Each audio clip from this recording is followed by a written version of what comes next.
If you enjoy staying at home more than going out, chances are someone has called you lazy, boring, or antisocial at least once. And over time, hearing that repeatedly can make you question yourself. You start wondering if something is wrong with you just because you prefer quiet comfort over loud social energy. But psychology tells a very different story. The desire to stay at home is not automatically a flaw. It is often a reflection of how your brain processes stimulation, safety, and emotional energy. Your brain is constantly scanning environments. Outside spaces are full of unpredictable variables: noise, social expectations, judgment, and rapid interaction. For some people, this stimulation energizes them. But for others, it drains cognitive and emotional resources much faster. When your brain senses overload, it pushes you toward environments that signal safety and control. Home becomes that signal. It is not just a location, it is a psychological recharge zone where your nervous system can reset. This preference is closely tied to how introversion and sensory processing work. People who enjoy staying home are often more sensitive to external input. That does not mean weakness. It means their brains absorb more detail, emotion, and social nuance. Imagine running multiple apps on a phone at once. Eventually, the battery drains faster. Staying home is the equivalent of plugging into a charger. It is recovery, not avoidance. Another powerful factor is predictability. The human brain relaxes when it knows what to expect. At home, you control your space, your pace, and your boundaries. That sense of autonomy lowers stress hormones and stabilizes emotional regulation. Outside environments constantly demand adaptation, social performance, decision-making, and alertness. For someone who values mental clarity, home becomes a sanctuary where identity is not being evaluated every minute. Emotionally, home lovers are often deeply reflective. They process experiences internally rather than through constant interaction.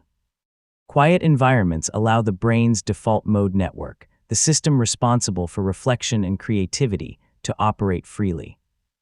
That is why many thinkers, creators, and problem solvers naturally gravitate towards solitude.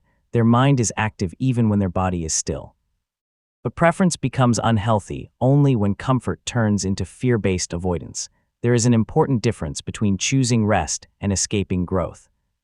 A healthy relationship with solitude includes intentional exposure to the outside world without forcing constant overstimulation. Balance is the key. You are not meant to reject the world. You are meant to interact with it in a way that respects your neurological wiring. When you understand this psychology, guilt begins to dissolve.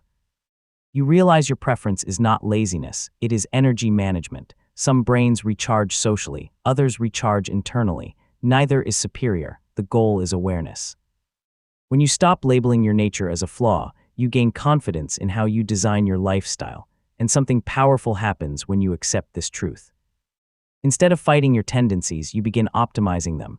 You structure work, social time, and rest in harmony with your mental rhythm. Stress reduces, productivity increases.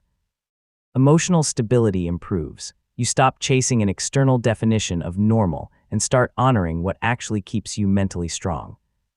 The people who love staying at home are not hiding from life, they are processing it differently. They create mental space to think clearly, recover deeply, and return stronger.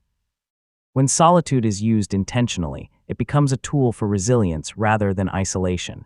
And once you see this clearly, you stop judging yourself. Home becomes not a cage, but a recharge station, a place where clarity grows, emotions settle, and energy rebuilds.